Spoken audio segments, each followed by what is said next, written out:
రానున్నటువంటి సంవత్సరం పేరు విశ్వవాసు నామ సంవత్సరం. ఈ విశ్వవాసు నామ సంవత్సరంలో ఎవరెవరికి ఈ ఒక ద్వాదశ రాసుల వారికి ఎలా ఉండబోతుంది, ఈ పరిష్కారం మార్గం చూపించేటువంటిది ఈ కార్యక్రమంలో మనకి ఈ యొక్క జాతక పరంగా, నక్షత్రాల పరంగా, అలానే ఏ రాశిలో ఏ గ్రహం ఉంటుంది, అలానే మనకి ఉగాది నుంచి యుగాది వరకు, అంటే 2025 సంవత్సరం ఉగాది నుంచి 2026 సంవత్సరం ఉగాది వరకు కూడా మన రాశిలో ఏ గ్రహం ఉండడం వల్ల ఎలాంటి పరిహారాలు తీసుకోవచ్చు, ఎలాంటి పరిష్కారం మార్గం అనమాట. అంటే పరిహారం మనం తీసుకోవడం ద్వారా, ఆ పరిహారం మనం చేయడం ద్వారా మళ్ళీ రానున్నటువంటి సంవత్సరం ఉగాది వరకు కూడా మనం ఎలా ఉండబోతున్నాము, మనం చేసేటువంటి కార్యక్రమాలు అవ్వచ్చు, మనం చేసేటువంటి క్రియలు, అలానే మనం చేసేటువంటి ఏవైతే దానాలు ధర్మాలు ఉంటాయో వీటి ద్వారానే మనకున్నటువంటి అననుకూలతని కూడా అనుకూలతగా మార్చుకునేందుకు అవకాశం కూడా ఉంటుంది. కాబట్టి ప్రతి రాశి వారు కూడా బాగుండేందుకు అనుకుంటా ఉన్నాం. ప్రతి రాశి వారు కూడా ఈ పంచాంగ శ్రవణంలో నుంచి తీసినటువంటి ఏవైతే మాటలు ఉన్నాయో ఆ మాటలు మనం ఈరోజు చూసినట్లయితే కనుక ఈ యొక్క ఏవైతే రాసిందో విశ్వవాసు నామ సంవత్సరం ఏదైతే ఉందో, ఈ విశ్వవాసు నామ సంవత్సరంలో ఈ యొక్క ద్వాదశ రాసుల వారికి అందరికీ కూడా శుభ అశుభ ఫలితాలు, ప్రతిఫలితాలు ఒకసారి మనం చూసినట్లయితే కనుక ముందుగా మనకి ఈ విశ్వవాసు నామ సంవత్సరంలో కనుక మకర రాశిని చూసినట్లయితే కనుక ఆదాయం 8, వ్యయం 14, రాజ్యపూజ్యం 4, అలానే అవమానం 5. ఇవన్నీ కూడా మనకేంటంటే పంచాంగ శ్రావణ ప్రకారంగా తీసుకున్నటువంటి ఈ నెంబర్స్.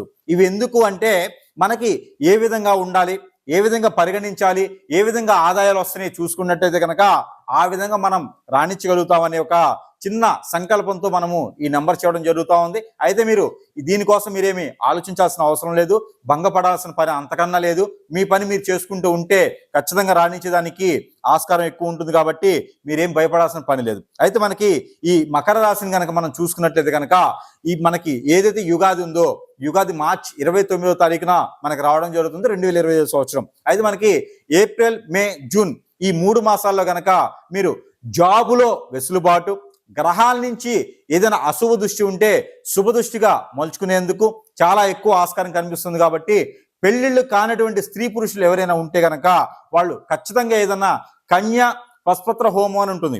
ఈ హోమం కనుక చేయించినట్టయితే కనుక మకర రాశి వారు ప్రత్యేకంగా ఈ హోమం చేయించుకున్నట్టు ఉంటే కనుక వీళ్ళకి ఎప్పటి నుంచో ఉన్నటువంటి దోషాలు, ఎప్పటి నుంచో ఉన్నటువంటి పూర్వీకుల శాపం, నరఘోష, నరదిష్టి, అలానే కాలసర్ప దోషం, నాగదోషం, ఇలాంటి అన్నీ కూడా తొలగిపోయేసి పెళ్లిళ్ళు అవుతాయి, ఆర్థికంగా నిలబడతారని కూడా చెప్పడం జరుగుతూ ఉంది. అయితే మనకి జూలై, ఆగస్ట్, సెప్టెంబర్, అక్టోబర్ ఏదైతే ఈ 4 మాసాలు ఉన్నాయో ఈ 4 మాసాల్లో పెళ్లిళ్ళు చేసుకోవడం, పెళ్లిళ్ళతో పాటు కోర్టు వ్యవహారాలు ఏమైనా ఉంటే కూడా వాటి నుంచి మీరు లాభం పొందేలా ఉంటుంది.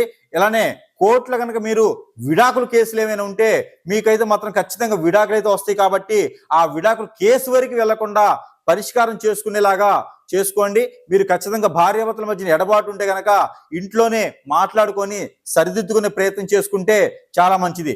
కోర్టు వరకు వెళ్ళేసి మీ మధ్యన 3వ వ్యక్తి చేరాడు అంటే మాత్రం ఖచ్చితంగా మీకు ఇబ్బంది అయ్యేటువంటి ఆస్కారం కనిపిస్తూ ఉంది. దానివలన మీకు పిల్లలు ఉంటే పిల్లలు కూడా మీకు ఇబ్బంది కలిగేలా ఉంటారు. కాబట్టి ఆ ప్రయత్నాలు చేయకండి, కొంచెం జాగ్రత్తగా ఉంటే మరీ మంచిది. అలానే మీకు నవంబర్, డిసెంబర్ ఈ 2 మాసాల్లో కనుక మీరు విదేశానికి ప్రయత్నం కానివ్వండి, ఏదైనా టూరిజం సంబంధించినటువంటి బిజినెస్ కానివ్వండి చేస్తే చాలా మంచిది. ట్రావెల్కి సంబంధించిన బిజినెస్లు అన్ని అనుకూలంగా ఉంటాయి. కాబట్టి ఆ మేర ప్రయత్నం చేయండి. జనవరి, ఫిబ్రవరి, మార్చి ఏదైతే 2026 సంవత్సరం మళ్ళీ వచ్చేటువంటి యుగాది వరకు కూడా మీకు ఈ పరిహారాలు పనిచేస్తాయి. కాబట్టి మాస పరిహారాలు ఏవైతే ఉన్నాయో ఇవన్నీ కూడా ఈ యొక్క మకర రాశి వారు అందరూ కూడా చేసుకుంటే మరీ మంచిది. ఈ ఒక జనవరి, ఫిబ్రవరి, మార్చి 2026 సంవత్సరం కనుక మీరు అందరూ కూడా పంట పొలాలు వేసుకోవటం, పువ్వుల తోటలు వేసుకోవటం, ఆకుకూరల తోటలు వేసుకుంటే చాలా అనుకూలంగా ఉంటుంది. కాబట్టి ఎవరైనా ఉంటే మకర రాశి వారు రైతుగా మారండి. రైతుగా మారి ఆ పంటలు పండించుకున్నటువంటి ఆదాయం ఏదైతే ఉందో వాటి వల్లనే 10 మంది జీవితాలకి నిలబెట్టేలా ఉంటుంది. కాబట్టి ఆ మేర మీరందరూ కూడా ఫార్మా సిటికల్ కానివ్వండి, లేదా ఫార్మా ఇండస్ట్రీకి కానివ్వండి వెళ్తే కూడా మీకు అన్ని రకాల ఫార్మర్ బాగుంటుంది కాబట్టి అలా మెడిసిన్ సంబంధించిన వాటికి కూడా వెళ్ళేదానికి ప్రయత్నం చేయండి. ఈ పాటి చిన్నపాటి ప్రయోగాలు, చిన్నపాటి పరిహారాలు చేసుకొని అందరూ అదృష్టవంతులు అవ్వాలని కోరుకుంటా ఉన్నాను. విశ్వవాసు నామ సంవత్సరం ఏదైతే ఉందో ఇది ఈ ద్వాదశ రాసుల వారికి అందరికీ కూడా శుభ ఫలితాలు ఇచ్చేలాగా ఉంటుంది. కాబట్టి మనము ముందుగా అసలు ఈ విశ్వనామ సంవత్సరంలో మనం ఎలా ఉండబోతున్నాం అనేది ఒక చిన్న మాటలు అయితే కనుక చూసినట్లయితే కనుక ఏదైతే మనకి ఈ మార్చి 29వ తారీఖు షష్టగ్రహ కూటమిలోనే వస్తుంది మనకి యుగాది. ఈ యుగాది కాలంలో మనకి ఈ షష్టగ్రహ కూటమి రావటం వలన కొంతమేర పంచాంగం చూసినట్లయితే కనుక ఏదైతే యుగాది నుంచి మనము అనుకునేటువంటి తెలుగు ఆంగ్ల భాషలో వచ్చేటువంటి పంచాంగం ఏదైతే ఉందో, తెలుగు భాషలో వచ్చేటువంటి పంచాంగం ఏదైతే ఉందో, మన తెలుగు రాష్ట్రాల్లో కూడా యుగాది నుంచి మనకి సంవత్సరాలు జరుపుకుంటాం. కాబట్టి ఈ తెలుగు రాష్ట్రాలు అన్నింటిలో కాకుండా దేశంలోనే కూడా తెలుగు రాష్ట్రాలకు సంబంధించి తెలుగు పంచాంగాలకు సంబంధించి బాగుంటుంది. కాబట్టి ఈ నక్షత్రాలకి మండలిలో కూడా తెలుగు సంబంధించిన మొత్తం ఉంటుంది. కాబట్టి పంచాంగ శ్రావణం అనేది మనం చదవడం జరుగుతూ ఉంటుంది. కాబట్టి ఈ యొక్క యుగాది నుంచి ఈ యొక్క రాశుల వారికి కాకుండా మొత్తము ప్రపంచానికి ఎలా ఉండబోతుంది అనేది ఒక 2 మాటలు చెప్పుకుందాం. అయితే మనకి ఈ పంచాంగ శ్రావణమే కాకుండా మనకి గ్రహాల నుంచి వచ్చేటువంటి అనుకూలత, ఈ గ్రహాలు ఏ స్థానంలో ఏ రాశిలో ఏ గ్రహం ఉండడం వల్ల మనకి అనుకూలత, దేశానికి అనుకూలత, రాష్ట్రానికి అనుకూలతగా ఉందంటే మనకి చూసినట్లయితే కనుక ఈ యొక్క మిథున రాశిలో ఏదైతే మనకి ఉన్నదో ఈ మిథున రాశిలో ఉన్నటువంటి శుక్రుడు కావచ్చు,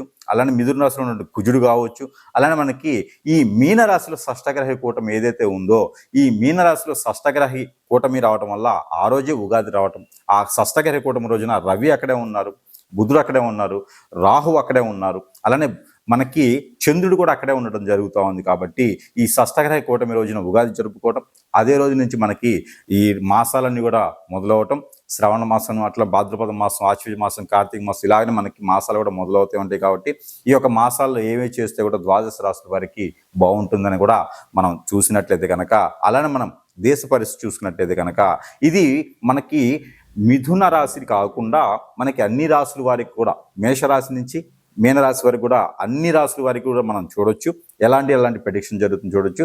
అలానే మనకి ఈ యొక్క మీన రాశిలో ఏర్పడేటువంటి షష్టగ్రహ కూటమి, ఈ షష్టగ్రహ కూటమి వల్ల మనకి పంచగ్రహ కూటమి కూడా ఇదే రాశిలో మనకి ఏప్రిల్ మాసం నుంచి జరుగుతూ ఉండిద్ది. అలానే పెళ్లి ముహూర్తాలు కూడా చాలా ఎక్కువగానే కనిపిస్తూ ఉన్నాయి ఈ యొక్క సంవత్సరంలో. ఈ ఉగాది నుంచి ఉగాది వరకు ఆ పెళ్లి ముహూర్తాలు బాగా కనిపిస్తూ ఉన్నాయి. కొత్తగా వ్యాపారస్తులు ఎవరైనా చేసిన వాళ్ళు ఉంటే కనుక కొత్తగా ద్వాదశ రాశుల వారికి అందరూ కూడా వ్యాపారాలు చేసుకునే విధంగా ఉంటుంది. ఈ మధ్యన ఇంకోటి ఏంటంటే ఈ యొక్క యుగాది తర్వాత 2025 సంవత్సరం ఉగాది తర్వాత 2026 సంవత్సరం వచ్చేటువంటి ఉగాది వరకు కూడా కొన్ని రకాల విపత్తులు అయితే మనము చూడవచ్చు. ఎలాంటి విపత్తులు అంటే ఎక్కువ నీటికి సంబంధించినటువంటి విపత్తులు ఎక్కువ కనిపిస్తూ ఉన్నాయి. ఏదైతే వైరస్లు ఉన్నాయో ఈ వైరసెస్ కూడా కొంతమేర ఎక్కువగానే కనిపిస్తూ ఉన్నాయి. అలానే మనకి తెలియనటువంటి నీటి ప్రవాహం దగ్గర ఎక్కువ వెళ్లకుండా ఉంటే మంచిది. అలానే ప్రయాణాల్లో కూడా చాలా గందరగోళాలు, అనుకూలత లేనటువంటి తత్వం కనిపిస్తూ ఉంది. ఇంకోటి ఏంటంటే ఎదుటి వ్యక్తిని నమ్మలేనిటువంటి పరిస్థితికి వచ్చేలా ఉంటుంది. కాబట్టి ద్వాదశ రాశుల వారే కాకుండా ప్రతి ఒక్కరు కూడా నామనక్షత్రం, అలానే నక్షత్రం పరంగా ఉన్నటువంటి నామనక్షత్రమే కాకుండా వాళ్ళ ఒక గోచార ప్రకారం కూడా ప్రతి ఒక్కరూ ఎవరిని నమ్మకుండా వారి పని వారు చేసుకునే విధంగా ఉంటే చాలా బాగుంటుంది. ఎందుకంటే అన్నీ కూడా క్రైమ్ రేట్ పెరిగేలా ఉంది కాబట్టి ఈ సంవత్సరం. అలానే వస్తువు రేట్లు, బంగారం రేటే కాకుండా క్రైమ్ రేట్ కూడా పెరిగేలా ఉంది. కాబట్టి ఖచ్చితంగా ఎవరి వస్తువులు వాళ్లే జాగ్రత్తగా ఉండాలి. కాబట్టి అలానే మనం కూడా జాగ్రత్తగా ఉండడం వల్ల ఎదుటి వాళ్ళ చేతిలో మనకు సంబంధించినటువంటి సీక్రెట్స్ ఏమి పెట్టకుండా, అలానే మీకు మీరుగా జాగ్రత్తగా ఉంటే ఈ అందరూ కూడా మనకి ఏదైతే ఉగాది నుంచి ఉగాది వరకు ఉందో ఈ ఒక ఏదైతే విశ్వవాసు నామ సంవత్సరం ఏదైతే ఉందో ఇదంతా కూడా విశ్వవాసు నామ సంవత్సరం అంటే దీనికి అర్థం ఏంటంటే విశ్వనామ సంవత్సరం ఏదైతే విశ్వవాసు నామ సంవత్సరం ఏదైతే ఉందో విశ్వవాసు నామ సంవత్సరం అంటే దీనికి అర్థం ఏంటంటే విశ్వవాసు అంటే విశ్వం అంతా కూడా మనమే జయించేలాగా, విశ్వం అంతా కూడా మన కంట్రోల్లో ఉండేలాగా, విశ్వం అంతా కూడా మనమే జయిస్తున్నామా మనమే చేస్తున్నామా అనేలాగా ఉంటుందని అందరూ అనుకుంటారు. అలా కాదు. విశ్వవాసునామ సంవత్సరం అంటే మనం వినేది, మనం చేసేది, మనం చూసేది ప్రతిదీ నిజం అని తెలియచేయడం కాదు, అబద్ధమే అవుతుంది. ఇదే విశ్వవాసునామ సంవత్సరానికి